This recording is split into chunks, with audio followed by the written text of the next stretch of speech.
Bonjour à toutes et à tous. On va attendre quelques minutes avant de de lancer la réunion. Bienvenue à tout le monde.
Bien. Rebonjour à toutes et à tous. Bienvenue dans cette quatrième session du cycle de webinaire Nourrir la ville. Je suis Capucine Frein, je suis chargée de mission urbanisme et santé chez Ecopolis. Et ce webinaire, oui, ce webinaire est organisé dans le cadre de notre cycle Nourrir la ville. Voilà, c'est ça. Organisé par Ecopolis, qui est pôle francilien sur le bâtiment et l'aménagement durable. En quelques mots, Ecopolis, c'est une association de loi 1901 qui a pour mission d'encourager le changement des pratiques des professionnels du secteur du bâtiment et de l'aménagement pour tendre vers un monde plus soutenable. Pour ça, on a quatre grandes activités. Euh, des missions d'information et d'animation au travers de notre site internet, mais aussi des différents événements que nous organisons, comme par exemple ce cycle de webinaire. On a une mission de formation, on a une offre de formation sur catalogue sur les différentes thématiques de l'environnement, notamment sur l'urbanisme favorable à la santé, mais sur plein d'autres sujets plus largement. Et enfin, on a une mission d'accompagnement. On a trois démarches d'accompagnement de projet, puis deux démarches globales, quartier durable francilien et bâtiment durable francilien, et une démarche spécifique à la qualité de l'air intérieur, la démarche écrin, qui est portée initialement par l'ADEME.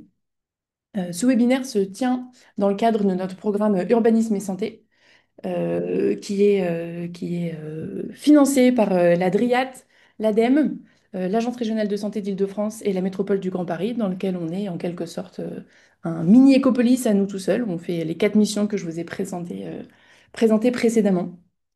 Euh, voilà, ce matin, nous sommes réunis pour la 4e session du cycle de webinaire Nourrir la ville, qui se poursuit tous les mois jusqu'au mois de juillet, au cours duquel on s'est interrogé, on s'interroge aujourd'hui et on continuera de s'interroger sur le rôle des politiques publiques pour façonner des paysages alimentaires favorables à la santé de tous et toutes. Effectivement, l'alimentation, c'est un déterminant essentiel de la santé. Elle influence directement notre bien-être physique et mental. Une alimentation saine permet de prévenir de nombreuses maladies chroniques, comme le diabète, les maladies cardiovasculaires ou l'obésité. Et au-delà des aspects nutritionnels, l'accès à une alimentation saine et durable, elle dépend aussi de facteurs économiques, sociaux et environnementaux, ce qui en fait un enjeu majeur de santé publique. L'environnement urbain, effectivement, a une influence forte sur les habitudes alimentaires. On a accès à des commerces de proximité, qu'on ait ou pas accès à des commerces de proximité, la présence de marchés, l'offre de restauration, mais aussi les inégalités socio-économiques qui conditionnent le choix des aliments. La concentration de magasins proposant des produits ultra transformés et la rareté d'alternatives locales et durables peuvent accentuer les risques de maladies chroniques qu'on a évoqués tout à l'heure. Donc, repenser l'aménagement urbain et soutenir des systèmes alimentaires durables en ville sont des leviers essentiels pour améliorer la santé des populations urbaines. Donc, aujourd'hui, on va réfléchir en prenant l'angle de l'agriculture urbaine dans les quartiers prioritaires. Pour parler de ce sujet aujourd'hui à nos côtés, nous avons Clémentine Decroix, animatrice du REFOR, le réseau francilien des agricultures urbaines, Emmanuel Faure, MCF en maître de conférence en géographie de la santé au Lab Urba à l'UPEC, Julia Gachet, chargée de recherche en insertion territoriale et agriculture urbaine à l'INRAE, pardon, et Thomas Isambert, directeur des espaces publics et naturels à la ville de Savigny-le-Temple. Clémentine débutera cette présentation en nous expliquant ce qu'est l'agriculture urbaine et ses bénéfices sociaux et son intérêt notamment dans les quartiers prioritaires de la politique de la ville. Emmanuel et Julia prendront la suite pour nous parler des liens entre agriculture urbaine, déterminant de la santé et aménagement. Et enfin, Thomas nous parlera de la façon dont l'agriculture urbaine est intégrée dans les politiques publiques de Savigny-le-Temple. On aura un temps de questions-réponses à la fin.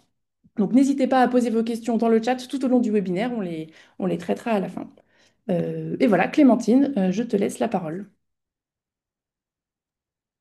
Merci Capucine. Alors du coup, je vais partager mon écran.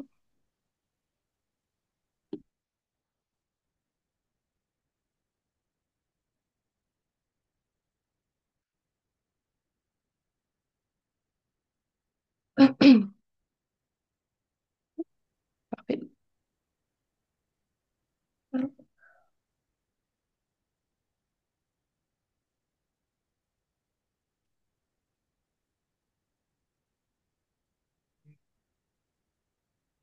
Alors, est-ce que vous voyez bien la présentation? Ouais, tout à fait, c'est bon. Ok, super. Non, Eh bien, Emmanuel, tu peux bonjour à... continuer. Non, Comment? Il y a plusieurs onglets en haut. Ah, peut-être que si j'arrête de... Il y a parce que là, plusieurs on est onglets, vous toujours sur pouvez... il me semble, sur le PowerPoint d'Ecopolis, hein. Alors, il y a plusieurs onglets en haut. Ah, Je vais arrêter de partager le mien, mais sinon, sur l'autre onglet, on doit pouvoir voir. Là, c'est mieux? Ouais, nickel, parfait. Bon. Eh bien, bonjour à tous et à tous. Donc, merci pour l'invitation à témoigner lors de ce webinaire. Donc, pour rapidement me présenter, donc je m'appelle Clémentine. Ça fait plus d'1 an et demi maintenant que je suis salariée au sein de l'Association française de l'agriculture urbaine qui s'appelle la FAUP. Donc auparavant, j'ai travaillé plutôt côté recherche sur le sujet et aussi au sein du réseau des AMAP en Isère. Et du coup, aujourd'hui, à la FAUP, je travaille aux côtés de 3 autres collègues qui sont répartis sur l'ensemble du territoire français, parce que voilà, la FAUP est à l'échelle nationale. Donc j'ai un collègue dans le sud, une collègue dans l'ouest et dans l'est. Et pour ma part, j'ai la mission d'animer l'antenne régionale en Île-de-France de la FAUP, qui s'appelle le REFOR, donc le réseau francilien de l'agriculture urbaine. Donc on m'a demandé aujourd'hui de présenter un cadrage rapide sur qu'est-ce que l'agriculture urbaine et son rôle social et également en termes de santé, notamment dans le cadre des QPV. Alors, pour rapidement présenter l'articulation entre la FAUP et le REFOR, donc la FAUP, c'est la tête de réseau national qui va œuvrer au développement de l'agriculture urbaine partout en France car nous sommes convaincus que c'est une réponse enthousiasmante face aux nombreux que peuvent rencontrer les villes.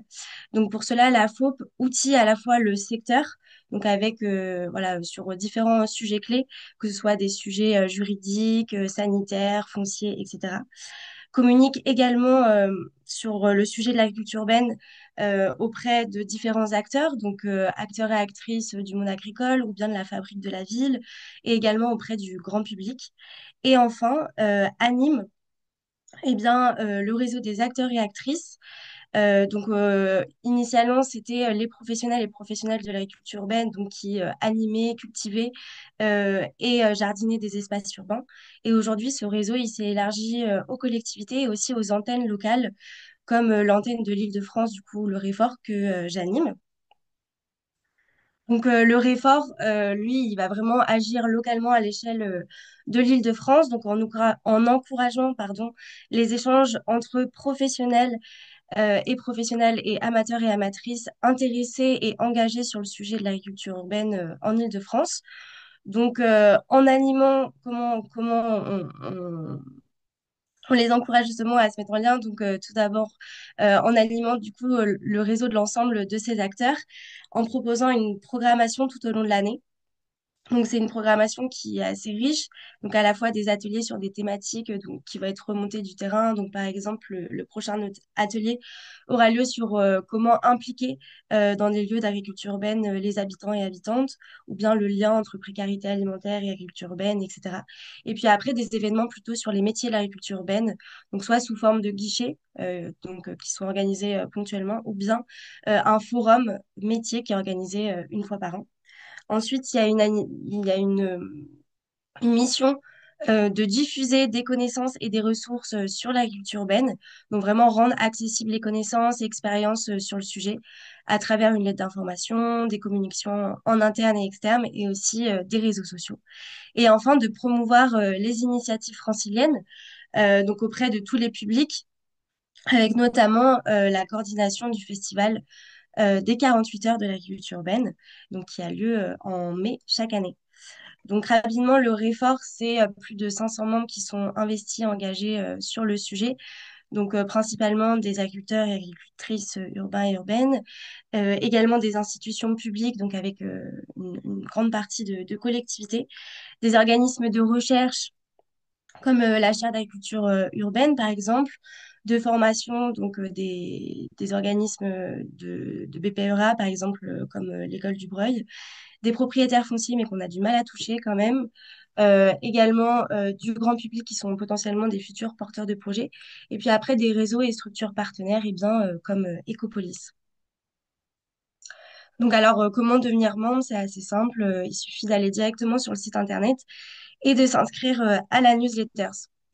Donc, allons au cœur du sujet. Donc, qu'est-ce que l'agriculture urbaine? Donc, rapidement, une petite définition.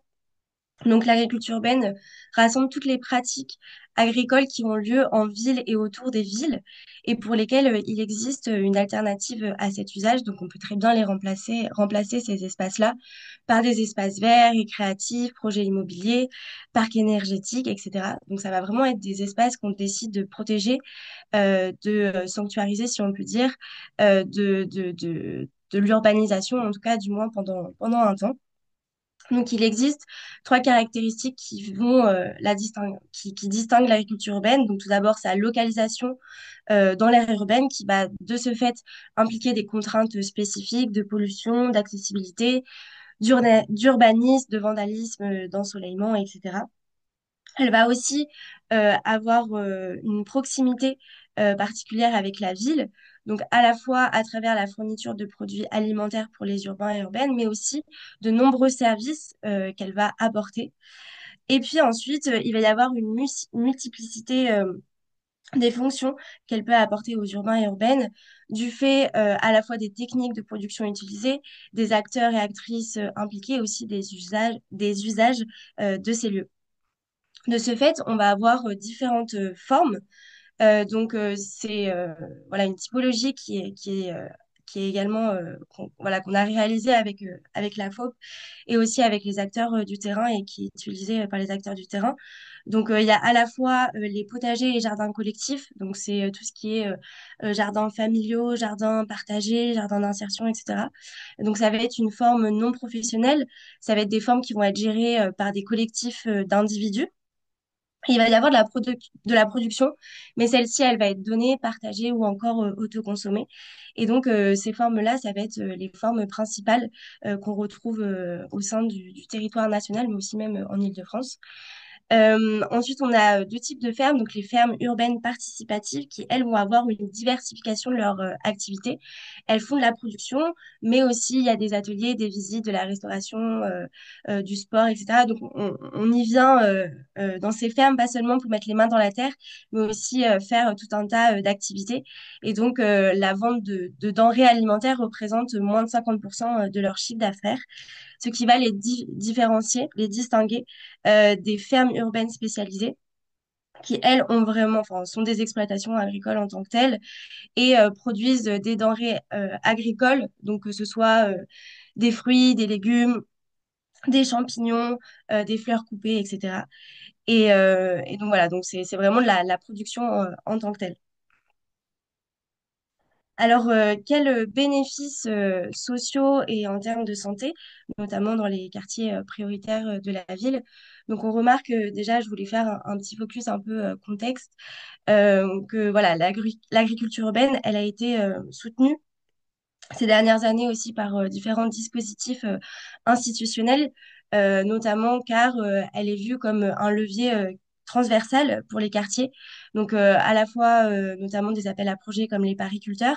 Donc, l'agriculture urbaine va être un moyen d'avoir de la production pour de l'alimentation de proximité, en tout cas, du moins participer, des activités pédagogiques, de sensibilisation, de formation, etc. Et aussi lutter contre la précarité alimentaire.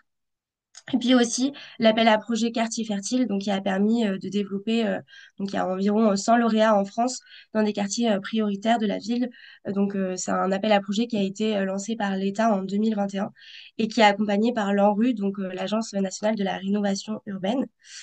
Et donc concrètement, qu'est-ce qui se passe dans ces lieux et aussi qu'en pensent les habitants? Donc, l'agriculture urbaine, on va voir que ces lieux donc, de fermes, de jardins, vont permettre de créer du lien social et également être un support de réappropriation du quartier par les habitants. En fait, ça va être des espaces où vraiment il va y avoir des rencontres avec les gens du quartier, à la fois de tous âges, de tout milieu sociaux.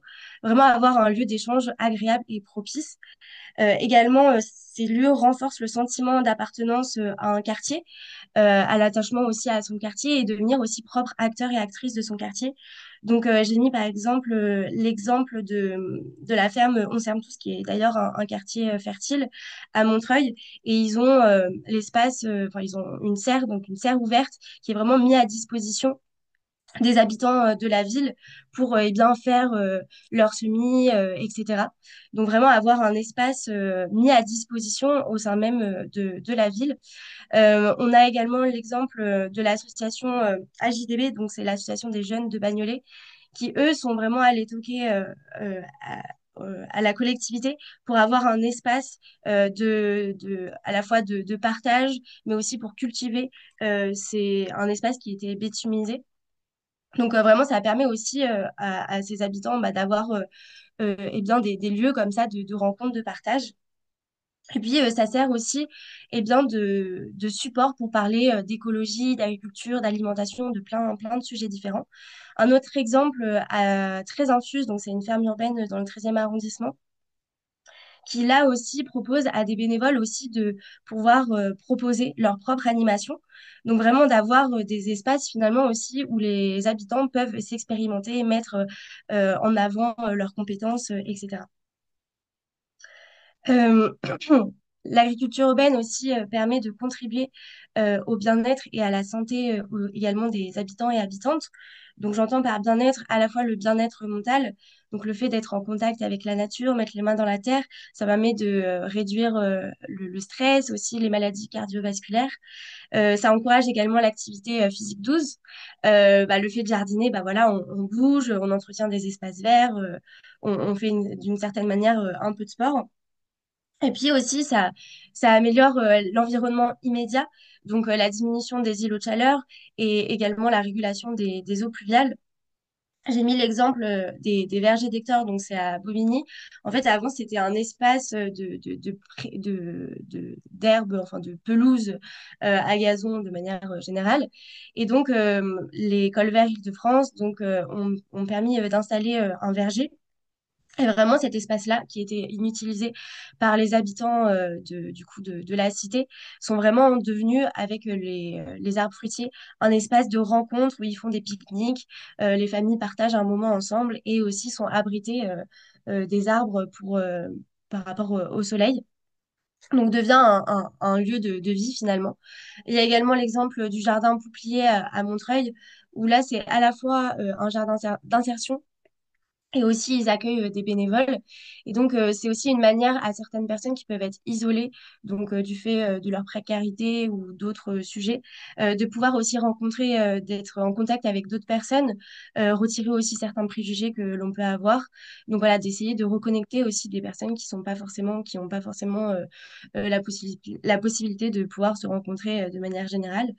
Et ensuite, j'ai mis du coup le verbatim d'une bénévole à la Sauge qui voilà a rencontré des moments assez difficiles dans sa vie et vraiment le jardinage lui a permis de sortir la tête de l'eau et de reprendre confiance en elle, donc à avoir tout ce côté aussi reprendre confiance en soi dans ces espaces-là. Enfin, le dernier point que je voulais aborder, donc ces espaces de jardin et de ferme permet également justement d'améliorer l'inclusion et également de lutter contre les inégalités. Donc, je le disais un peu juste avant, donc c'est vraiment des espaces qui vont être accessibles à des publics précaires, donc des chômeurs, des seniors isolés, des familles modestes, etc. Et puis aussi, il y a de nombreuses fermes qui sont aussi des chantiers d'insertion et qui peuvent être aussi adaptés pour des personnes en situation de handicap. Donc, par exemple, Cultissime, donc, qui est géré par l'association Espace. Donc, c'est une toiture maraîchère qui est gérée, où il y a des salariés en insertion. Donc, voilà, qui permettent de mettre à profit leurs compétences, les mobiliser mobiliser les participants et les orienter aussi vers des métiers agricoles mais aussi également des métiers liés à l'environnement et aux filières vertes. Et puis, à Cultissime, c'est intéressant puisque du coup, toute la production agricole, elle permet de faire des paniers solidaires pour des personnes à revenus modestes. Donc, il y a aussi tout ce côté-là d'accéder à une alimentation de proximité et aussi abordable. Et puis, c'est également des lieux d'expérimentation donc de la sécurité sociale de l'alimentation, mais aussi par exemple de culture exotique. Donc notamment le Lab 3S a pas mal documenté ce sujet-là. Voilà des travaux assez intéressants à la fois dans les jardins, mais aussi dans des fermes urbaines. Et puis aussi tout ce côté, susciter des vocations. Donc, par exemple, le potager du Grand Paname, donc c'est 1 hectare au parc du Saussé. Il est exploité, enfin, il est notamment en partenariat avec un ASE, donc c'est un centre d'aide sociale à l'enfance à Villepinte. Et donc, les élèves et les enfants voilà, qui sont en famille d'accueil viennent avec leur famille d'accueil et passent un moment sur la ferme à cultiver les légumes et repartent avec des paniers. Donc, ça permet à la fois de favoriser le lien avec leur famille d'accueil renforcer leur confiance et aussi tout un tas de sensibilisation à l'environnement. Alors, il y a voilà, je voulais quand même prendre un peu du recul aussi. Donc, ces fermes et ces jardins sont des lieux de vie dans les quartiers. Cependant, il faut aussi leur donner les moyens, donner les moyens aux associations euh, pour animer ces lieux, pour les rendre vivants et aussi pour qu'ils puissent s'appuyer sur d'autres associations qui sont euh, du quartier, qui connaissent bien le quartier ou que si voilà, on leur donne les moyens pour éviter toute dérive et gentrification dans ces quartiers. Il y a aussi un point qui est important, c'est de prendre en compte la temporalité des projets. Tisser des liens sociaux, ça prend du temps. Comme faire pousser aussi des légumes, ça prend du temps. Par exemple, c'est au minimum 5 ans pour une exploitation agricole de manière générale pour qu'elle soit viable. Donc, il y a vraiment aussi cette question-là de convention sur le foncier. Déjà qui est dur à trouver, mais aussi après voilà de garder des espaces viables. Et notamment avec la FAUB, donc on vient de sortir un manifeste pour convaincre les futurs élus et élus pour voilà, leur donner aussi des propositions à mettre dans leur programme pour qu'ils puissent concrètement s'engager en faveur de l'agriculture urbaine sur leur territoire et que ces espaces soient pérennes, durables et qu'ils aient du sens aussi socialement. Euh, voilà. Donc, si vous avez toute question, je reste disponible et j'ai fini. Super, merci beaucoup Clémentine. C'était une très belle mise en bouche pour la suite. Maintenant, Emmanuel, Julia, je vous passe la main pour poursuivre.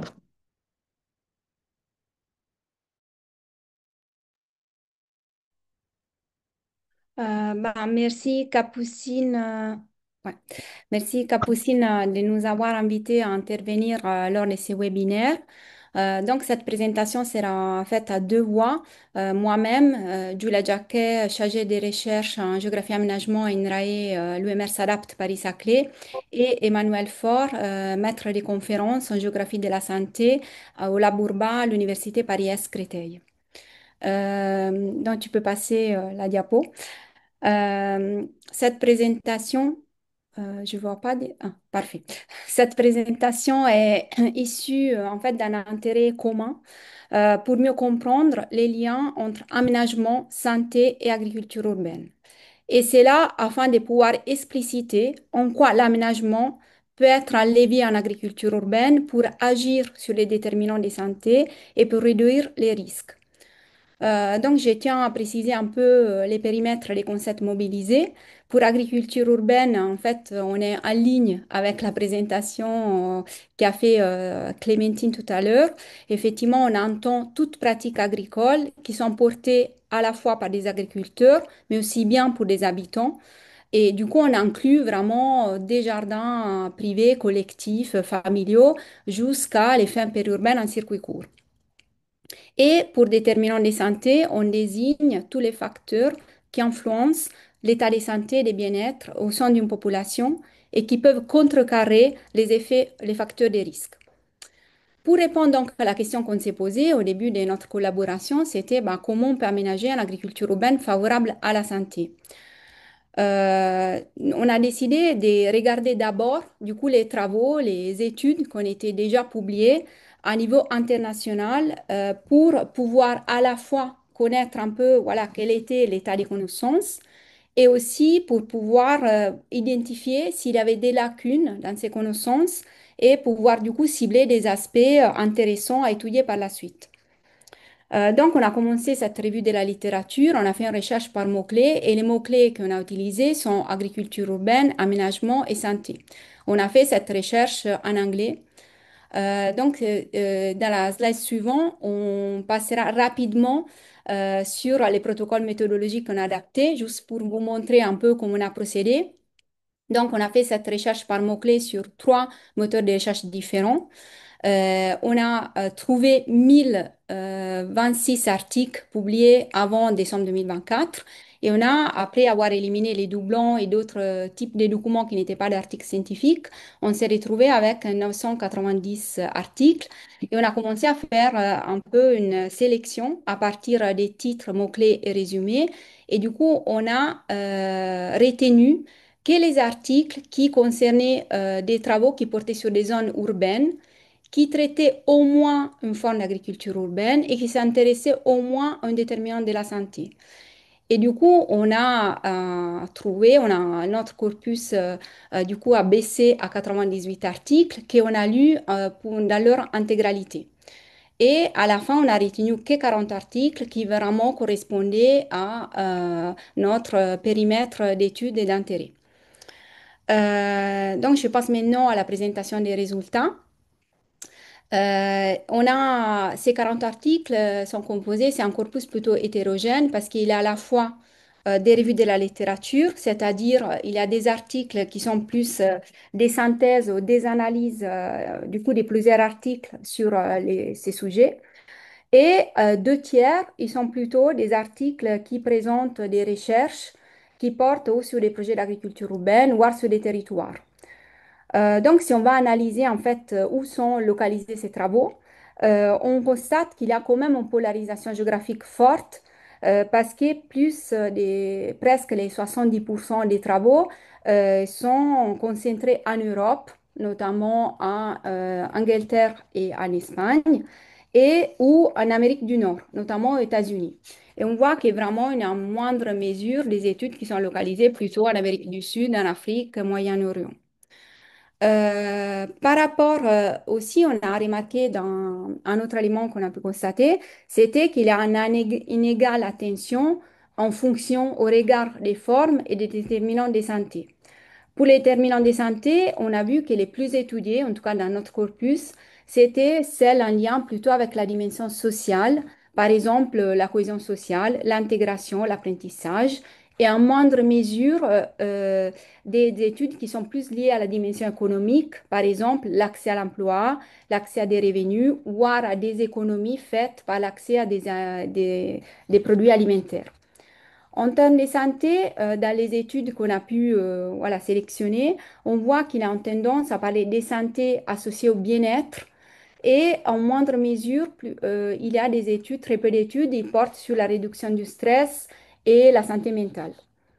En ce qui concerne les fonds d'agriculture urbaine, on remarque aussi qu'il y a une attention de la littérature à les fonds de jardinage, jardinage partagé ou des jardins familiaux, et au détriment d'études sur les formes plus professionnelles. On voit qu'il y a très peu d'études, par exemple, sur l'agriculture en environnement contrôlé, sur les serres en toiture, les fermes urbaines. Il y a presque un, deux, trois études. Et par ailleurs, on a trouvé aussi une difficulté parce que chaque pays, presque chaque acteur de la recherche sur le terrain, il a ses propres définitions, ses propres typologies, ses propres nomenclatures. Et du coup, c'est très compliqué aussi d'arriver à trouver des catégories uniques en agriculture, notamment agriculture urbaine professionnelle. Car les jardins familiaux et partagés sont plus des fonds historiques. Donc, on a, par rapport à l'analyse des articles, on a aussi remarqué qu'il y a deux principales approches méthodologiques. La plupart des travaux reposent sur des approches qualitatives, donc reposent sur plutôt des enquêtes par questionnaire ou enquêtes par entretien. Et les résultats rapportés, du coup, sont principalement basés sur des enquêtes transversales qui s'appuient sur des réponses autodéclarées. Donc, c'est des études qui portent plutôt sur la perception des effets des déterminants de santé portés par la pratique et le développement de l'agriculture urbaine. Seulement un tiers des études reposent plutôt sur des approches quantitatives qui se basent sur des données mesurables, des statistiques, des indicateurs.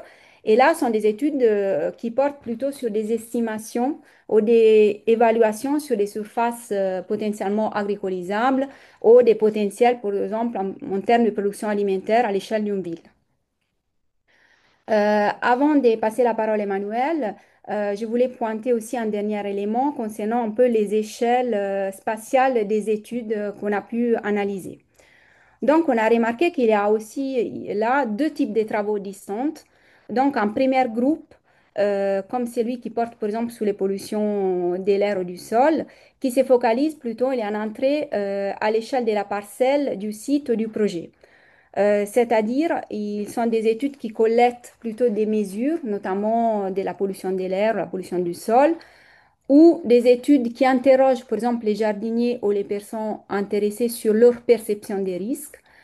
Et après, en fait, les données collectées sont utilisées pour faire des formulations, arriver à des préconisations très opérationnelles et concrètes qui peuvent être ensuite remobilisées à l'échelle plutôt de la ville ou du territoire pour arriver à faire une planification stratégique.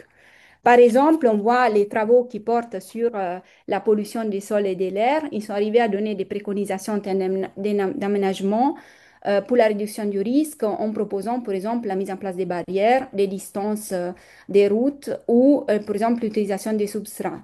Voir les études qui portent sur la perception des jardiniers, ils ont identifié des bonnes pratiques, notamment laver les mains, les aliments, planter des plantes non comestibles, partir sur des trucs de phytorémédiation. Donc, en fait, on voit bien que ces études qui sont cibles des projets spécifiques ou des sites spécifiques, il arrive à fournir des préconisations qui peuvent être ensuite mobilisées à l'échelle plus large. Et enfin, il y a un deuxième corpus d'études qui, en revanche, ils partent plutôt d'un objectif plus stratégique à l'échelle d'une ville ou d'un territoire, qui a des objectifs, par exemple, de réduire les inégalités en termes d'accès à des espaces de nature, à l'accès à l'alimentation, qui passe du coup par les calculs et l'estimation d'indicateurs et arrive à identifier des sites ou des lieux, des espaces pertinents pour la mise en place des projets d'agriculture urbaine. Donc on voit qu'on part plutôt d'un entrée plus large, celle d'un territoire plus important, plus vaste, et avec des objectifs stratégiques qui après arrivent à identifier vraiment des espaces très concrètes à l'échelle fine des lieux. Donc, on voit bien qu'il y a quand même dans les deux cas une articulation qui se fait entre ces deux échelles spatiales. Donc, je passe la parole à Emmanuel pour vous présenter plus en détail les préconisations qu'on a trouvées sur les articles étudiés. Merci beaucoup, Julia. Bonjour à toutes et à tous. Donc, je prends en effet la suite pour présenter la dernière partie des résultats qui portent davantage sur nos analyses des préconisations avec une idée forte, une hypothèse forte, enfin, voilà, une envie forte de départ de notre part à identifier les préconisations donc concrètes pour aménager les espaces d'agriculture urbaine favorables à la santé qui pouvaient être identifiés et pour être très concret, davantage dans les parties conclusions et discussions d'un article scientifique, avec vraiment cette interrogation de se dire au-delà des perspectives un peu larges qui peuvent être faites, et y compris, je m'inclus dedans, donc il n'y a aucun jugement de valeur, mais parfois des conclusions qui peuvent être un petit peu larges sur il faudrait réduire les inégalités de santé, sans dire que c'est pas du tout un problème, c'est un enjeu fort, mais d'essayer d'aller piocher voilà, des préconisations plus concrètes, plus précises, qui peuvent être faites par les collègues. On a recensé 53 préconisations au sein de 20 papiers, donc c'est-à-dire que sur nos 30 papiers issus de recherche, du coup, 20 proposent des préconisations concrètes qu'on a pu analyser. Donc tous les papiers ne formulent pas ces préconisations, c'est bien l'intuition qu'on en avait, mais il y en a quand même un certain nombre. Un certain nombre qui nous semblait vraiment très riche, et d'autant plus on a essayé de proposer une typologie de ces préconisations pour essayer voilà, de les catégoriser, de les analyser plus finement, elle pourrait être discutable, on peut en discuter, mais en tout cas pour l'instant une typologie en 4 catégories, des préconisations d'ordre technique. Je vais revenir tout de suite concrètement avec des exemples pour l'illustrer, mais déjà de manière globale. Donc des préconisations de type technique, des préconisations qu'on a caractérisées de méthodologiques, ensuite politiques et éthiques. Et encore une fois, je reviendrai tout de suite après sur des détails. Donc rapidement, on voit, et ce graphique en camembert là, le montre, que presque la moitié, 49%, de ces préconisations sont d'ordre méthodologique, une quinzaine de pourcents sont d'ordre de ce qu'on a qualifié de technique, et avec des préconisations, si on peut les associer dans une certaine mesure, on va y revenir tout de suite après, des préconisations politiques et éthiques qui représentent non pas un très faible pourcentage, c'est quand même 28 plus 8%, mais dans une moindre mesure, ce type de préconisation. Et donc, du coup, je veux vraiment m'attarder un petit peu sur ces préconisations pour donner à voir un petit peu ce qui émerge de la littérature. Donc, les préconisations qu'on a qualifiées de techniques, je reviendrai pas sur toutes, je reviendrai que sur certaines d'entre elles. Parmi les 8 qui ont pu être identifier clairement et travailler. Ça renvoie à des questions de méthodologie et d'outils techniques pour lutter contre la pollution des sols et ou la dépollution des sols. C'est vraiment un enjeu, et Julia l'a pris également en exemple, c'est une thématique qui ressort, et on le comprend du fait de ce qui a été présenté aussi tout de suite avant sur la question de ces espaces qui peuvent être dédiés à d'autres usages dans la ville, et à la fois à un moment T, mais aussi dans l'histoire. Et on sait très bien que l'histoire des espaces urbains est aussi marquée par des activités polluantes, et notamment polluantes des sols.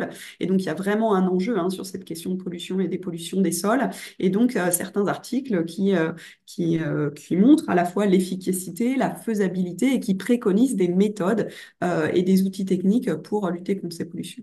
Également, dans les préconisations techniques, je reviendrai sur les outils visant une meilleure gestion de l'eau. Là aussi, on est vraiment sur ces questions dans un contexte de changement ou dérèglement climatique avec des grosses pressions sur les ressources en eau, qui renvoie aussi à la question éventuellement des pollutions, hein, des nappes, mais en tout cas de cet accès à l'eau dans les espaces d'agriculture urbaine, avec un enjeu qui se pose dans les pays du Sud, même si, comme le présentait Julia juste avant, c'est pas la majeure partie de notre corpus, mais tout de même, il y a des études, et là, les questions d'accès et de gestion de l'eau pour l'agriculture urbaine sont importantes. Mais également, dans les pays dits des Nord, cette question de la gestion de l'eau se pose aussi de manière importante. Deuxième élément, les préconisations méthodologiques. Je le disais, c'est vraiment une bonne partie de ce corpus de préconisations. Je reviendrai sur certaines d'entre elles uniquement également.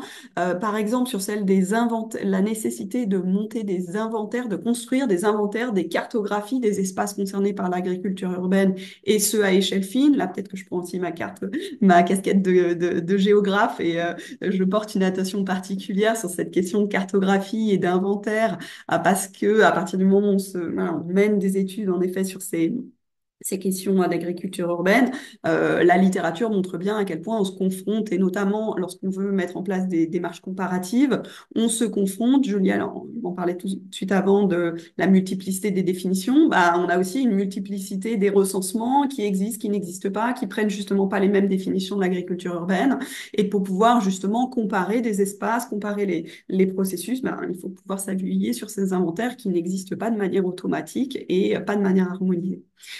Également en termes de méthodologie, des préconisations sur la question de l'accompagnement des jardiniers et jardinières. Je trouve ça intéressant. Dans la présentation précédente, vous parliez justement de cette question de diffuser la connaissance et de ressources, et ça a l'air d'être l'un des enjeux de votre réseau, le Réfort. C'est vraiment en effet quelque chose qui ressort beaucoup de la littérature sur le besoin de développement des connaissances via différents outils de promotion de l'agriculture urbaine, mais également de promotion de ces multiples effets, ces multiples leviers, à la fois sur la santé, sur les questions environnementales, sur des questions d'agriculture et d'alimentation, pardon, et d'alimentation durable notamment. Enfin, la question également des formations et développement des connaissances, mais cette fois-ci vers les professionnels, pas uniquement du champ plus directement concerné peut-être a priori par l'agriculture urbaine et les professionnels du secteur, mais pour aller plus large vers des professionnels du champ médico-social, du champ social. Et là aussi, je trouve qu'on a estimé qu'il y avait des travaux vraiment intéressants sur ces questions-là, qui font peut-être écho à ce que vous présentiez juste avant. Sur ce qui a été présenté juste avant sur l'initiative avec et le partenariat certainement avec les enfants, avec l'ASE et ce champ de la protection de l'enfance. Je pense qu'il y a vraiment aussi là des choses dans la littérature qui montrent l'intérêt. Préconisation politique, là aussi un corpus assez important et qui pour nous semble vraiment fécond et qui demandera à être creusé dans nos analyses sur vraiment justement ces préconisations adressées aux politiques locales, notamment dans cette perspective d'aménager les villes pour y laisser plus de place à l'agriculture urbaine. Je reviendrai sur deux éléments qui nous semblaient vraiment intéressants sur cette question d'outils de l'agriculture urbaine comme un outil de transversalité entre les politiques publiques à l'échelle locale, et qui, dans un article, je trouve intéressant cette préconisation de penser, de construire ce que les auteurs appellent une community gardens in all policies, et qui renvoie en fait au concept qui, pour le coup, m'est bien familier en géographie de la santé dans toutes les politiques. On a vraiment ce mot d'ordre aussi de se dire que la santé va infuser à partir du moment où on fait de l'éducation, de l'espace vert, de la voirie, on fait de la santé. Ben voilà, comment est-ce que le community gardens ici ou l'agriculture urbaine de manière plus globale peut aussi être un outil de transversalité c'est pour casser ces fameux silos de politique publique. Également, ce qui paraissait intéressant, c'est cette question, et c'est le cœur de nos échanges aujourd'hui, même si je reviendrai tout de suite après en conclusion sur ce point-là, mais développer également l'agriculture urbaine dans les quartiers populaires avec des travaux aussi qui montrent à quel point est-ce que ça permet. Je ne vais pas redire tout ce qui vient d'être dit dans la présentation précédente, on le voit dans nos travaux, mais également cette question de valoriser aussi, je trouve que c'est intéressant de penser ces questions de quartier, de micro-espaces, notamment interstitiels dans les quartiers de logements sociaux, et ce, dans le but de favoriser la santé des populations les plus précaires. Et enfin, pour terminer, ce que l'on a qualifié de préconisations dites éthiques, qui se chevauchent finalement avec les préconisations politiques, mais qui vont bien au-delà, et c'est pour ça qu'on les a appelées éthiques. Euh, je reviendrai sur la première réflexion sur des outils de communication plus adaptés aux populations les plus précaires, et ça aussi, ça renvoie à cet objectif-là de diffuser la connaissance et les ressources. Des travaux pointent du doigt la nécessité d'adapter en termes de format, en termes d'accès de langue, en termes de mode de passation, de transmission de l'information, qui, je pourrais y revenir, mais qui renvoie peut-être aussi à des questions de participation des principaux intéressés, principales intéressées dans la construction même de ces formats de diffusion de la connaissance. Enfin, la mise en garde de certains travaux aussi sur les limites peut-être d'une réflexion qui porterait sur l'accès physique aux produits frais pour des populations les plus précaires, notamment dans les quartiers prioritaires de la ville pour ce qui nous intéresse, qui n'est pas synonyme, qui n'est pas automatiquement synonyme du temps et de la capacité de ces personnes à cuisiner ces produits frais, qui renvoie à la question des emplois multiples, des emplois précaires de cette population, d'emplois du temps très complexes, on sait, de multimobilité par exemple dans la journée, et qui préconise davantage de développer des programmes d'éducation à l'alimentation, de distribution de recettes, mais j'y reviendrai sur sur ce dernier point tout de suite, mais qui semble aussi intéressant.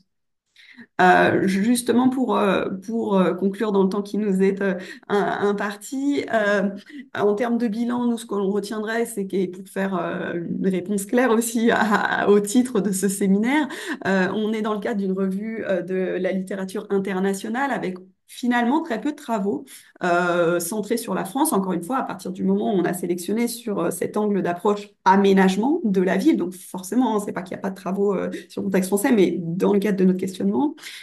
Et donc finalement très peu spécifique au QPV, pardon, mais tout de même quelque chose de vraiment transversal qui est ressorti de cette revue de littérature, c'est bien finalement l'objectif de fond finalement de cette lutte contre les inégalités et d'un focus pour certains par pied sur la question des populations et des territoires dits vulnérables, populaires, on pourrait discuter de ces termes, là le temps ne le permet pas, mais toutes ces questions-là.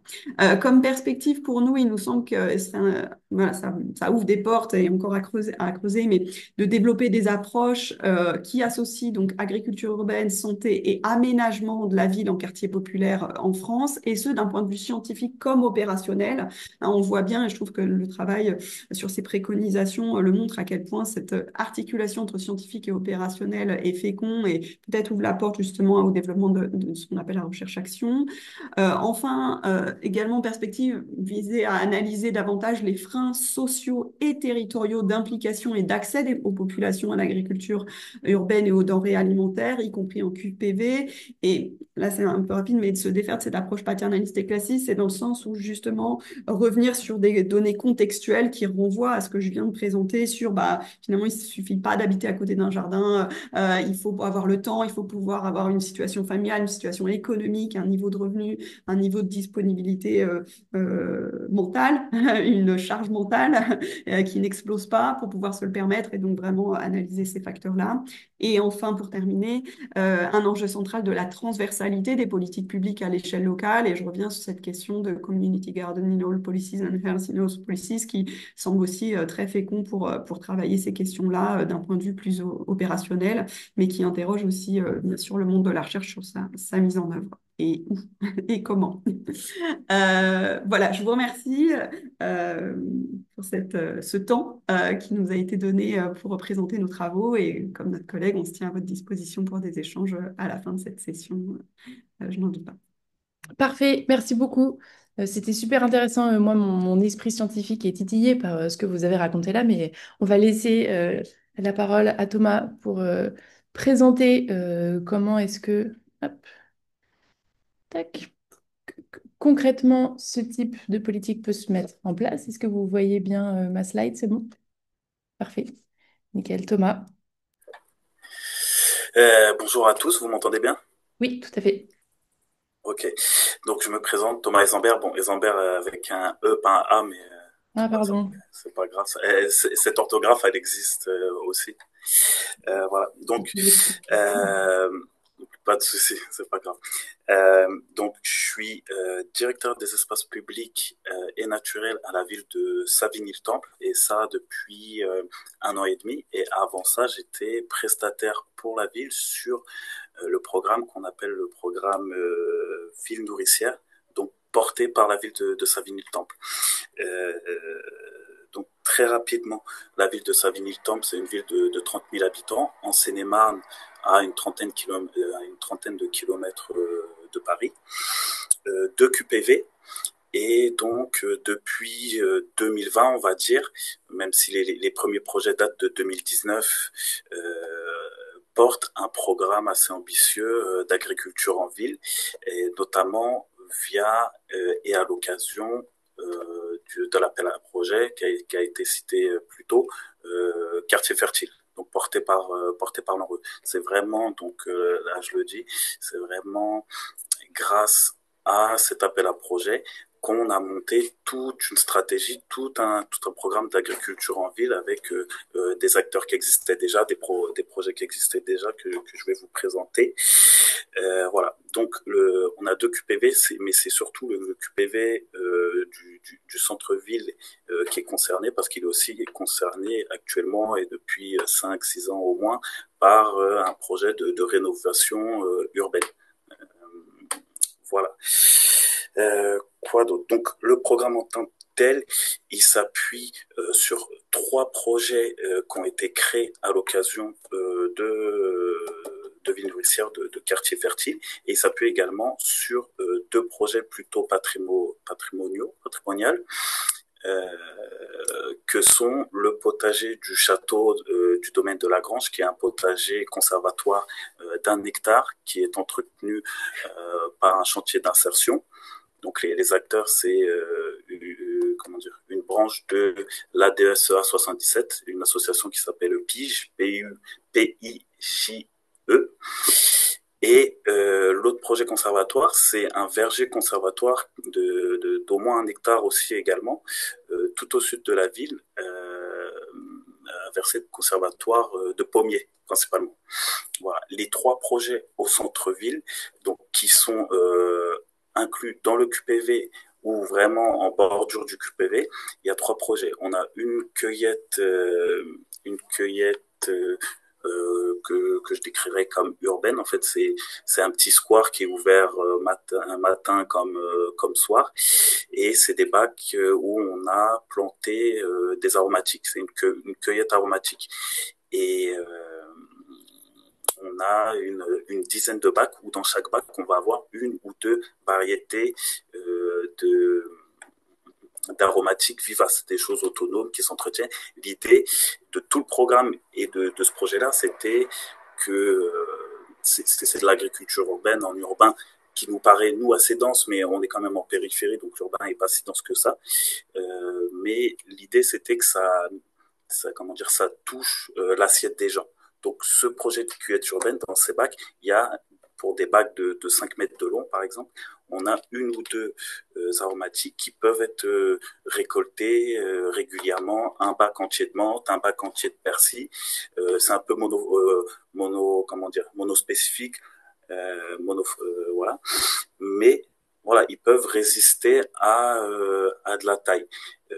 L'idée, c'était de contrecarrer un peu ce qui commence depuis déjà pas mal d'années, d'intégrer des plantes comestibles dans des massifs ornementaux, mais un pied de tomate là, un pied de salade ici. Donc dès qu'on enlève le pied de salade, ou que ça fait un trou, enfin voilà, tout ce qui va être potager annuel, bah forcément que c'est saisonnier et ça va pas avoir un aspect sur du long terme. Donc sur ce projet-là, on s'est concentré sur des aromatiques dites vivaces, de la menthe, de la sauge, du thym, de la ciboulette, ce genre de choses. Voilà. Les 2 autres projets, il y a une pépinière urbaine, un peu ce qui nous a inspiré, c'est le travail fait par Pépin Productions, un peu plus proche de Paris, en première couronne. Notamment, l'idée, c'était donc d'avoir une pépinière de quartier où on pouvait produire des plants avec les habitants, pour les habitants, et également pour l'espace public. Donc, par exemple, tous les plans du jardin des senteurs des saveurs, c'est-à-dire le projet de cueillette urbaine, ont été produits avec les habitants. Donc c'est des dizaines de plants de menthe, des dizaines de plants de sauge, des dizaines de plants de thym, etc., etc.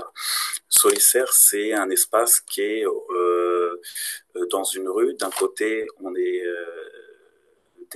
des bâtiments de bailleurs sociaux et une rue plutôt à accession à la propriété, que ce soit en location ou en accession.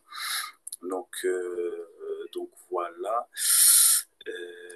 Et je vais tout de suite passer sur le potager bio du Plessis pour essayer de me rapprocher du sujet qui est vraiment nourrir la ville. Donc je le répète, l'idée c'était d'avoir un programme d'agriculture urbaine, mais qui, là où se situe Savigny, on est quand même dans une périphérie où il y a encore de l'agriculture autour de la ville. On a quelques hectares de maraîchage au nord de la ville et quelques hectares de grandes cultures au sud de la ville. Voilà. Donc voilà, ça fait tout un écosystème. Autant la plaine de grande culture, il y a peu de lien avec les habitants, mais au nord de la ville, l'espace de maraîchage, c'est une, comment dire, c'est sous format d'une cueillette. Donc les gens ils viennent, ils cueillent et ils passent après à la caisse et ils payent ce qu'ils ont récolté. Mais c'est vraiment une exploitation professionnelle. Une exploitation professionnelle de 5-6 hectares avec un chiffre d'affaires, c'est voilà. Donc c'était ça l'idée, qu'il y ait une diffusion du centre-ville de la ville avec une agriculture urbaine qui soit participative, qui traite tout autant de la cohésion sociale que de l'assiette. Et plus on va vers l'extérieur de la ville, plus on va sur une agriculture qui est un peu plus conventionnelle, un peu plus classique, mais qui reste urbaine de par sa localisation. Le troisième projet, et en fait c'était le premier un peu de cette session-là et qui a été lancé qui a été lancé en 2019, donc avant qu'on soit lauréat de Quartier Fertile, c'est le potager bio du Plessis, qui est un espace de maraîchage euh, d'1 hectare, et je vais m'arrêter dessus. C'est le projet à la base, c'était donc d'avoir une ferme maraîchère en régie, avec les services entretenus par les services municipaux de la ville. La différence avec d'autres projets de ferme en régie, c'est qu'à Savigny, on n'a pas de cuisine centrale. Je ne sais pas si ça vous parle. Là où les mairies lancent des fermes en régie et qu'il y a une cuisine centrale, ça pose aucun problème. Les légumes qui soient calibrés, un peu abîmés, un peu moches ou pas, et ça fait une ligne logistique, un circuit logistique très rapide. Nous, le défi de ce projet, à la base, c'était de créer cette ligne logistique sans avoir de cuisine centrale, donc en s'appuyant sur les acteurs de la restauration collective, notamment des écoles, parce que l'idée, c'était que ces légumes produits dans cette ferme gérée en régie aillent dans les écoles. Notre prestataire, c'était et c'est toujours Elior, je ne sais pas si ça vous parle. Et nos légumes devaient passer aussi par un acteur, c'est la coopérative Bio Île-de-France, qui a notamment ouvert, pareil en 2019, une légumerie à Comblaville, donc à quelques kilomètres de Savigny, donc toujours en Seine-et-Marne.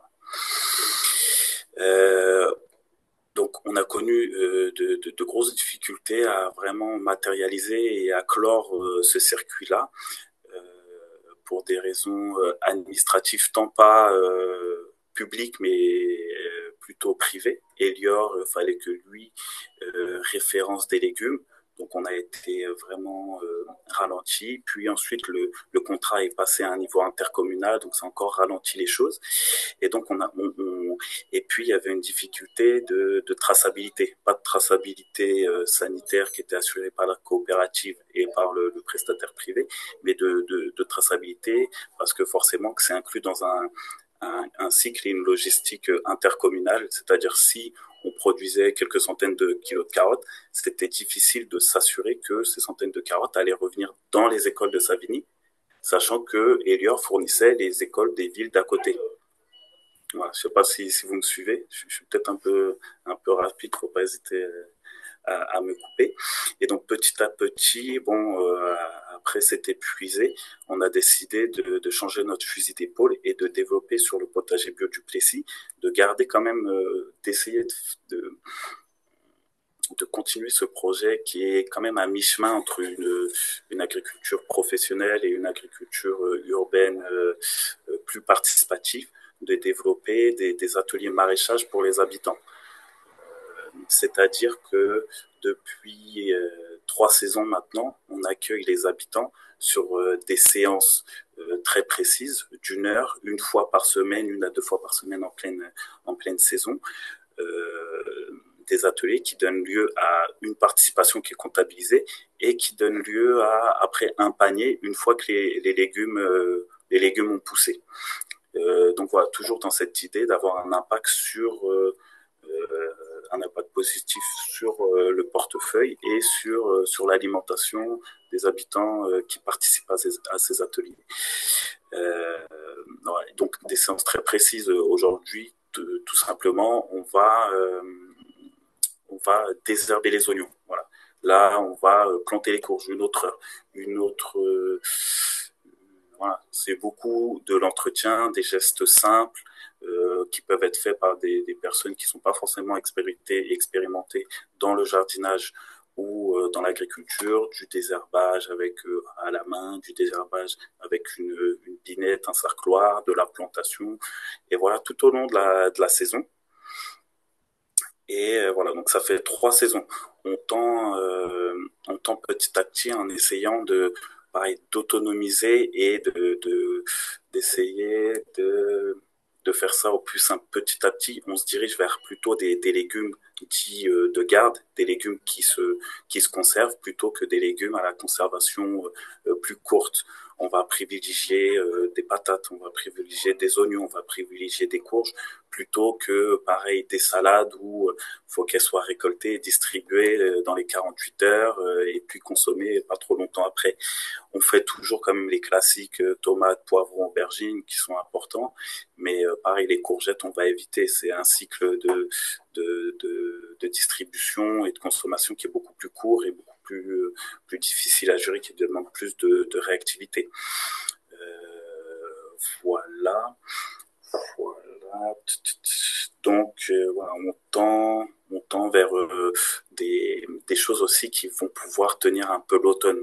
Cette année, l'idée, c'est plutôt que de faire des paniers réguliers au moment où on a des légumes courants fin juin, juillet, août, septembre, c'est sur 2 ou 3 distributions en fin de saison où on va distribuer les récoltes de patates, de courges, d'oignons, de pommes aussi, on va s'appuyer dessus, notamment avec le verger du Couleuvrin, c'est le verger conservatoire, pour que les habitants puissent le garder plusieurs semaines, si ce n'est plusieurs mois, voilà, avoir de quoi pas tenir l'hiver, mais c'est l'idée d'avoir une protection qui peut s'écouler sur quelques semaines.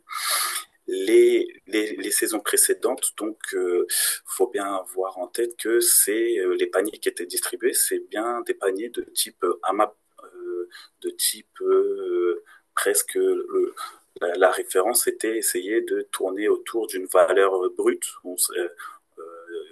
valeur brute de Rungis, autour d'une dizaine d'euros et assez diversifié. On avait des tomates, il y a eu des fenouils, on a eu de la ciboule, on a eu aussi des courges, on complète aussi avec parfois des aromatiques, on complète avec des pommes à la saison des pommes. Donc voilà. Qu'est-ce que j'avais noté d'autre si je peux retourner sur Solicère, l'idée aussi à Solicère, c'est donc de produire des plants. Et petit à petit, on se dirige vers un projet, c'est qu'on se concentre sur des plants de petits fruitiers. Pareil, des gestes simples, on fait des boutures de groseilliers, ça marche très bien, des boutures de framboisiers, des boutures de mûriers, de figuiers également, qu'on pourrait planter sous forme de haies diversifiées, de haies fruitières sur l'espace public et avoir des aménagements paysagers, nourriciers, avec pas un gros potentiel nourricier, mais quand même avoir ces aménagements nourriciers qui sont aussi et qui conçus pour avoir un intérêt au niveau de la biodiversité. On sait l'importance des haies diversifiées. L'idée, c'est qu'on qu'on plante des diversifiés plutôt avec une dimension fruitière, nourricière, et ça avec des plants produits par les habitants, voilà, et entretenus par les habitants. On a récemment reçu Julia et son équipe à Solicère pour un atelier comment dire, puisqu'on est suivi, je sais plus le nom du programme, je crois que c'est Phytone Julia, donc justement autour de la participation. Et même si je l'ai répété, l'enjeu, nous, c'était qu'on intervienne pas mal dans l'assiette. Il a beaucoup été remonté que la cohésion sociale, c'était aussi très important et très demandé par les habitants. Donc, je pense que je suis allé un peu vite, mais voilà, si vous avez des questions, c'est quelque chose que je peux présenter pendant des heures. On a reçu aussi une année avant Julia, on a fait le tour des projets, 1 heure et demie, je crois même 2 heures plus. Enfin, voilà. Il y a plein de choses que j'oublie, mais principalement, voilà. Parfait, merci. Et bien justement, on va pouvoir passer à un temps d'échange. Merci beaucoup pour cette présentation, c'était super intéressant. Je trouve Merci. ça hyper. En fait, vous avez une action vraiment à travers l'agriculture urbaine, un truc vraiment systémique, quoi, qui marche pour plein de C'était départements l'idée. différents et tout. C'est super, non, c'est super intéressant.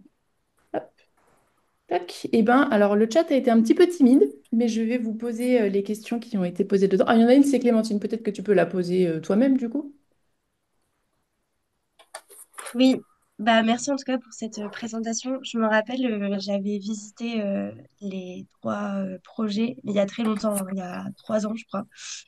Du coup, je pense que depuis, ça a dû bien changer, mais en tout cas, j'avais eu un très bon retour. Et du coup, je me posais la question, combien il y a de participants en général pour les ateliers au potager du Plessis? Enfin, j'ai 3 questions, je peux te les poser directement. Ouais. Donc, au potager du Plessis, il y a à peu près combien de personnes qui participent aux ateliers et c'est à peu près combien de paniers qui sont vendus environ? Et aussi, est-ce que c'est une personne du coup qui fait à la fois l'animation et aussi l'entretien du potager? Enfin, voilà. Ok. Donc en fait là on est dans une phase assez importante de transition depuis l'an dernier. En fait depuis que moi je suis passé du statut de prestataire depuis 2019 sur le lancement et le montage de tout ce programme. Et depuis que j'ai intégré mon poste à la direction des espaces publics, toujours poursuivre pour l'intégrer de plus en plus au service. Mais voilà, donc euh, c'était avant, il y avait toujours les agents, 2 agents de manière générale qui s'occupaient du potager bio du Plessis, des cultures, et en fait qui étaient complétés par l'action des habitants. Euh, Aujourd'hui, on est encore un petit peu à ce taux-là, donc toujours 2 agents qui s'occupent des cultures plus d'autres missions sur les autres potagers d'entretien et complété par l'action des habitants en saison. La participation, donc moi j'ai des chiffres, pareil, ça a beaucoup évolué, j'ai des chiffres, par exemple sur l'année 2023, on avait 2000 participations sur l'ensemble des animations du programme et sur le potager du Plessis, j'avais eu de mémoire 148 participations, donc 148 paniers. Voilà, donc des paniers qui sont gratuits, ils sont pas achetés, ils sont donc donnés. En fait, c'est pas vraiment donné, donc c'est un échange en fait. L'idée c'est de créer un système presque économique et comme ça me permet un petit peu de compléter. L'idée aussi c'était de permettre à des gens qui sont pas forcément passionnés de jardin, mais qui sont intéressés pour avoir des légumes tout en gardant un maximum de convivialité. Mais si ça peut aider des familles à avoir accès à des légumes frais, les projets sont bio, donc des légumes bio, avec 1 heure de travail, que ça pouvait leur donner accès. Voilà, de créer voilà, un système. Donc voilà, 148 paniers. Je pense que l'an dernier, on était aussi à peu près à ça. 148, 140, 150 paniers. Voilà. Ok, merci. De rien. Moi, je voudrais juste un tout petit peu poursuivre sur ce truc-là. Du coup, ces gens qui viennent participer, est-ce que vous savez si c'est les gens des quartiers prioritaires autour ou si c'est ou pas? c'est en majorité, je dirais, de mémoire, j'ai des statistiques, hein, je suis désolé, je les ai plus en tête et j'ai pas eu le temps de les réviser avant la présentation. À 60%, c'est des habitants qui viennent de bailleurs sociaux qui habitent dans le centre-ville. Ok. Voilà. Il y a au moins 15-20% d'habitants qui viennent en plus du centre-ville, mais pas forcément sur du bailleur social. Mhm. Et après, c'est du reste de la ville. Voilà. Ok, très bien. Ouais, donc quand même, c'est pas mal des gens. Oui, oui. Ouais, trop bien. Mm, mm, mm. Il y avait une autre question dans le chat de Sophie Cambogro qui demande si est-ce que vous avez exploré l'ordonnance verte, comme il y a dans la ville de Strasbourg pour Savigny, sur le potager du Plessis. Je précise Pas que ça du va tout. pouvoir permettre d'assurer des débouchés pour les femmes enceintes de la ville. Pas du tout. Pas du tout. Ça me parle pas du tout. Très bien. Mais bon, ça m'intéresse. C'est quoi alors? Ordonnance verte? Ouais. Sophie, Il si y a un vous avez dispositif. votre micro. C'est un dispositif qui un petit peu reprend si je peux me permettre, qui reprend un petit peu le dispositif comme sport sur ordonnance, mais là c'est panier bio sur ordonnance. Ok. Souvent ça se fait en partenariat à Strasbourg, c'est parce qu'ils s'appuient notamment sur le CMS, le Centre municipal de santé, et donc le fait qu'ils ont des médecins ou des sages-femmes salariés, et il y a une coordination en effet avec ces questions, les enjeux d'agriculture urbaine et de distribution. Et là, en effet, c'est auprès des femmes enceintes, en fait, sur ces questions aussi d'alimentation pendant la grossesse. Ok.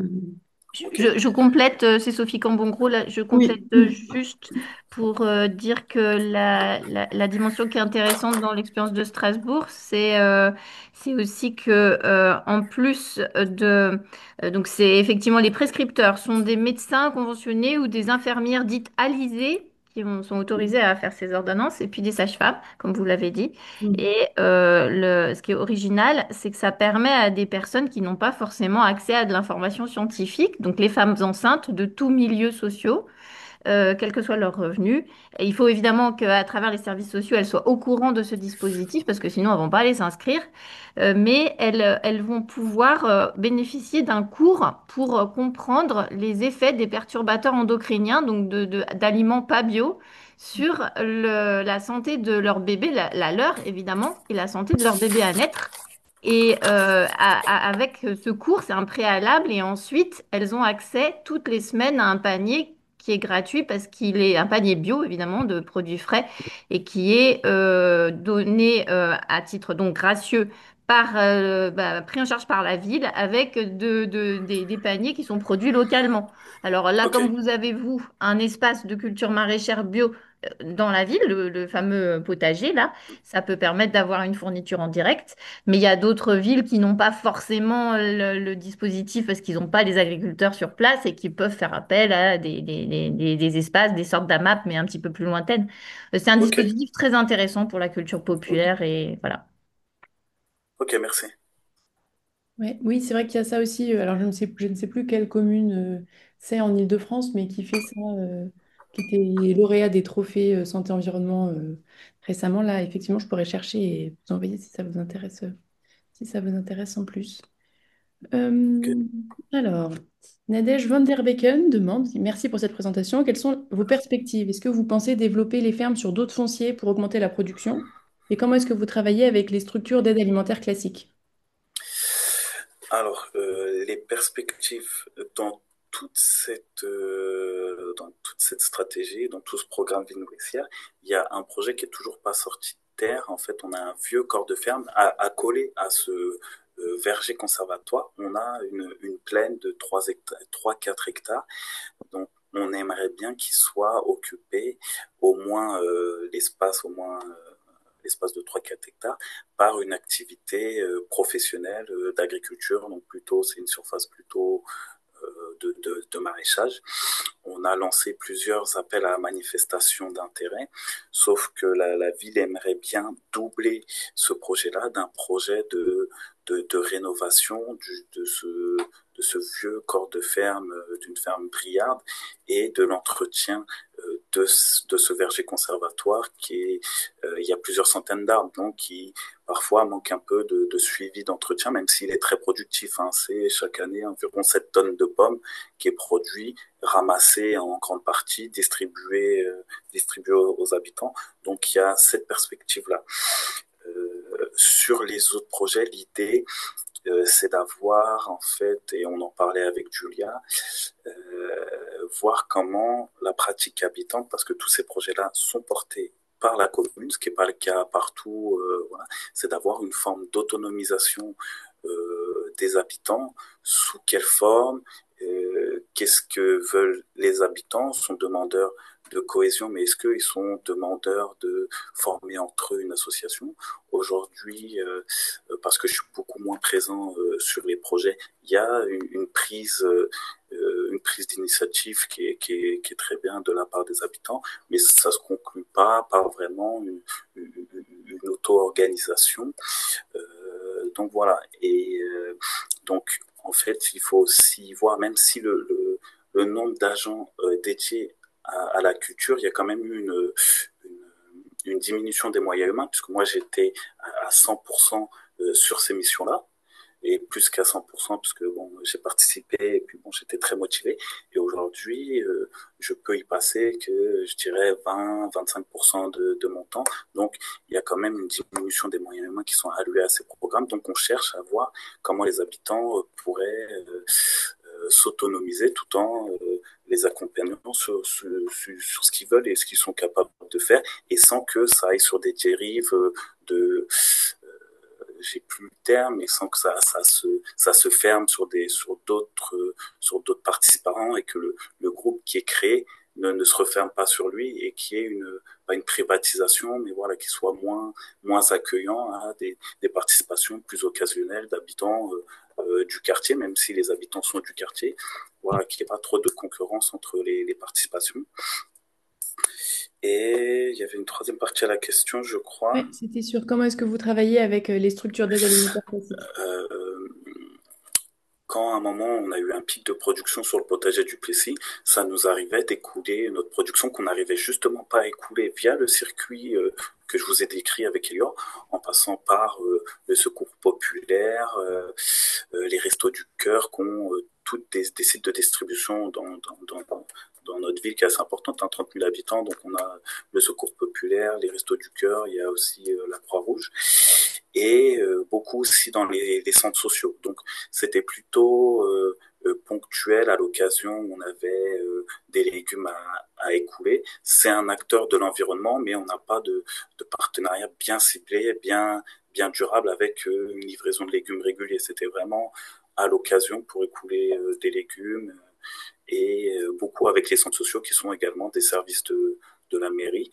où on pouvait écouler, par exemple, qu'on avait, parce que c'est au potager bio du Plessis, c'est pas une activité professionnelle, mais on pouvait sortir 2 tonnes de courges, 1 tonne de patates, et des centaines de kilos d'autres légumes. Donc voilà. Très bien. Merci. Pour compléter sur l'ordonnance verte, Laurence Perrin de l'ARS précise que c'est intéressant de développer des partenariats avec les professionnels de l'approvisionnement bio, des groupements d'achat, avec les acteurs de santé pour cibler les femmes concernées, avec les acteurs et actrices de la prévention de l'éducation au goût pour accompagner les publics à découvrir les produits qu'ils ne consomment pas forcément habituellement, les acteurs et les actrices du développement durable de la santé et de l'environnement pour le volet perturbateur endocrinien. Oui, c'est ça, en fait, l'ordonnance verte, il faut avoir aussi une réflexion super large et systémique. Tout à fait, tout à fait. Merci Laurence pour ces précisions. Sophie a une deuxième question. Est-ce que vous êtes passée par les associations Les Croqueurs de Pommes pour envisager l'entretien du verger conservatoire? Pour faire émerger hop, le projet sur les 3 hectares à cultiver, est-ce que vous avez des liens avec Terre de Liens ou le champ des possibles à Biosol pour vous aider à définir un espace test agricole? Alors pour les croqueurs de pommes suivent le verger conservatoire depuis sa plantation, je crois, aux alentours des années 80. Voilà, donc on a d'ailleurs refait toute la signalétique grâce à eux. Et on les a fait intervenir sur l'entretien. On n'a pas aujourd'hui de partenariat ils s'engagent sur l'entretien de l'intégralité du verger, mais chaque année, ils font une double journée de formation, enfin une journée avec 2 parties, une bourse au greffon et une formation à la taille des pommiers. Donc ils nous suivent sur ce projet, mais ils n'entretiennent pas l'ensemble du verger. Et pour comment dire, terre de liens à biosol, donc on est aussi suivi par la SAFER dans les appels à projets. Enfin, voilà, c'est quoi d'autre, parce que c'est pas forcément moi qui gère l'appel à manifestation d'intérêt, mais il y a aussi, en fait, il faut savoir que le groupement d'agriculteurs bio d'Île-de-France, en fait, est arrivé entre-temps et a son siège maintenant à Savigny. Donc on a aussi, c'est un acteur de cet écosystème qui nous suit également sur les parties professionnelles de cette agriculture urbaine. Donc, voilà. Très bien. Laurence approuve ce qu'on disait précédemment, que l'agriculture urbaine, c'est un excellent levier pour la mise en place d'une approche systémique de la nutrition sur les territoires. Tout à fait, nickel. Et si ce qu'on a raconté aujourd'hui contribue à le montrer à tout le monde, je pense qu'on a rempli nos objectifs.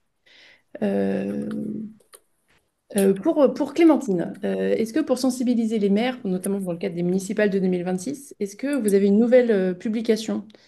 Est-ce que cette brochure est disponible via votre site internet? Oui, donc en fait, le manifeste de l'agriculture urbaine, il a été dévoilé là en mai. Donc il est directement accessible sur le site internet de la FAUP.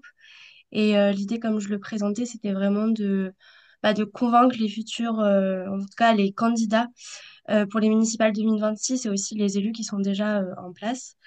Donc il se présente à la fois sur... donc c'est un petit livrable. Euh, Il y a une première partie où c'est vraiment une page avec des chiffres clés sur l'agriculture urbaine, donc souvent aussi pour un peu débunker les préjugés qu'on peut avoir sur type start-up, etc. Donc avoir des chiffres là-dessus. Et puis après, il y a vraiment en fait le cœur du manifeste, c'est 10 propositions à mettre en place, donc des propositions concrètes qui ont déjà été mises en place sur d'autres territoires. Donc il y a une présentation de comment on met en place ces propositions, également quels bénéfices concrets ça apporte à notre territoire, et puis après vraiment une carte avec les collectivités qui ont déjà mis en place ces actions, donc des collectivités qui ont des bords politiques différents, qui ont des densités urbaines aussi différentes, et puis un verbatim d'un élu qui du coup a déjà mis en place cette action pour qu'il puisse aussi s'identifier. Et donc les propositions, elles sont sur différents sujets, soit la structuration interne de la collectivité en tant que telle, donc par exemple nommer un chargé et un agent et ou un agent technique sur les questions d'agriculture urbaine, ou bien permettre à chaque habitant habitante d'avoir accès à un espace nourricier à moins de 15 minutes de chez soi. En lien aussi avec l'éducation, par exemple, permet du coup aux écoles d'avoir un espace de potager et qui puisse servir d'outil pédagogique. Enfin voilà, donc c'est assez détaillé et ça a été co-construit à la fois avec nos adhérents et adhérentes, donc des structures voilà qui animent, cultivent ces espaces-là, et aussi des collectivités qui sont déjà engagées sur ces questions, et puis aussi des partenaires. Donc soit de l'environnement, donc il y a par exemple FNE qui aussi a co-signé le manifeste, ou bien VVF, ou bien l'UGES. Donc voilà. Et donc l'idée, c'est vraiment maintenant de pouvoir le diffuser au maximum. Et directement sur le site internet, les futurs candidats ou les candidats peuvent signer le manifeste en ligne. Je peux vous mettre le lien directement sur le chat, si vous Ouais, voulez. top, merci. Amandine demande pour Emmanuel et Julia, avez-vous lu des préconisations techniques sur l'aménagement des projets en agriculture urbaine, plutôt d'un point de vue paysager et sur les variétés utilisées? Oui, merci beaucoup. Oui, en effet, il y avait de mémoire là, du coup, faudrait reprendre, mais en effet, là, dans les préconisations dites techniques, en effet, on avait ça rejoint aussi ce qu'a présenté Julia et Julia, tu n'hésites pas à compléter, mais sur les échelles. Et en effet, on avait des préconisations à l'échelle vraiment des sites, des jardins et des éléments sur la question des points d'eau, mais aussi sur la question des assises, sur la question de la disponibilité des outils, la mise à dispo des outils, la gestion justement de ces outils. Est-ce que c'est en prêt? Est-ce que c'est en libre service? Enfin, ces questions-là. Et jusqu'à, en effet, quoi planter. Et ça revient aussi à ce qu'a présenté le collègue sur Savigny, c'est ces enjeux-là. Est-ce qu'on est sur du périn? etc. Et en effet, sur les questions de choix des plants, choix des variétés, et également aussi, et ça rejoint quelque chose qui est plus global, vos espaces verts de manière plus globale, mais aussi sur les questions d'esthétique finalement du paysage urbain. Et enfin du paysage urbain, du paysage de ces espaces dans l'espace urbain. Et là aussi, je trouve il y avait pareil, il va falloir creuser, mais il y a des choses intéressantes sur le rôle aussi de ces lieux d'agriculture urbaine pour faire paysage urbain. Et ça renvoie, je trouve aussi de manière assez intéressante sur la question de la requalification du paysage urbain de quartiers populaires notamment, avec cette question aussi de la stigmatisation de ces quartiers et notamment de ce qui est considéré comme beau et ce qui est considéré comme moche. Je mets plein de guillemets, c'est ultra individuel et subjectif. Mais en tout cas, il y a aussi des réflexions, je trouvais, assez intéressantes sur ces éléments-là, oui. Et pour terminer, cette question aussi du paysage, je trouve que ça renvoyait aussi à ce que proposait aussi de discuter certains papiers, sur la question de la fermeture et de l'ouverture, de ces espaces, à la fois concrètement, grilles, etc. Mais comment est-ce que justement, l'objet végétal est intégré dans cette réflexion de fermeture, d'ouverture, de création d'un espace plus intimiste ou au contraire ouvert sur la ville. Enfin, voilà, ça pose toutes ces questions-là qui sont en effet très intéressantes. Ouais.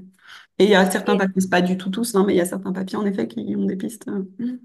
Après, pour compléter, effectivement, il y a aussi un papier, notamment sur les jardins civils, Mm. qui conseillait, par exemple, la plantation des arbres, parce que les jardins, l'été, devenaient des lieux pas confortables. Donc, pour augmenter le confort thermique, par exemple, il suggérait la plantation des arbres. Donc, en fait, on a, comme l'a dit Emmanuel, hein, des préconisations très précises sur des éléments, etc., et d'autres un peu plus stratégiques, générales, qui sont posées. Évidemment, c'est poser la question aussi quelles plantes peut-être planter si on a des sols pollués, contaminés. Donc, privilégier plutôt, par exemple, des plantes non comestibles, des fleurs, etc. Très bien. Merci. Laurence précise que c'est aussi utile l'agriculture urbaine dans la lutte contre la précarité alimentaire. D'ailleurs, il y a un réseau consacré, animé par AgroParisTech, et que c'est aussi intéressant de développer des partenariats sur l'agriculture urbaine avec les acteurs de la santé comme les maisons sport santé. Donc effectivement, ça nous rapproche l'ordonnance verte, pour permettre aux adhérents de découvrir les espaces de l'action les unes de l'autre. Effectivement, créer des partenariats, c'est une bonne idée. On arrive à la fin de ce webinaire, et c'est donc une dernière question. En fait, les élus à l'agriculture urbaine, ils disent que les sols sont pollués et donc sacrifient les derniers espaces de pleine terre. Quel classement dans les PLUI permettent de conserver comme espace agricole? Et moi, me permettrais de compléter sur cette, puisque c'est la dernière, sur est-ce que vous avez vu des préconisations sur le statut du foncier? Comment est-ce qu'on peut pérenniser? Est-ce que c'est un enjeu qui est soulevé dans les articles? Alors, je sais pas, Julia, est-ce que tu veux ou sinon je peux commencer, Ben, mais je peux commencer, après tu ouais. complètes. Donc, effectivement, il n'y avait pas forcément des préconisations spécifiques sur les classements. En revanche, on peut, pour faire de l'activité agricole, dans presque tous les zonages, donc au moins qu'elles soient interdites. Donc, c'est la pérennisation, c'est plus, ça repose au plus sur une volonté politique de pérenniser ces espaces, de mettre à disposition ces espaces. Et effectivement, si on a une protection via un classement, ça peut euh, évidemment pérenniser ou rendre voilà, plus sur les longs termes et permettre aussi aux agriculteurs de pouvoir se projeter. Donc ça peut évidemment aider à pérenniser ces projets.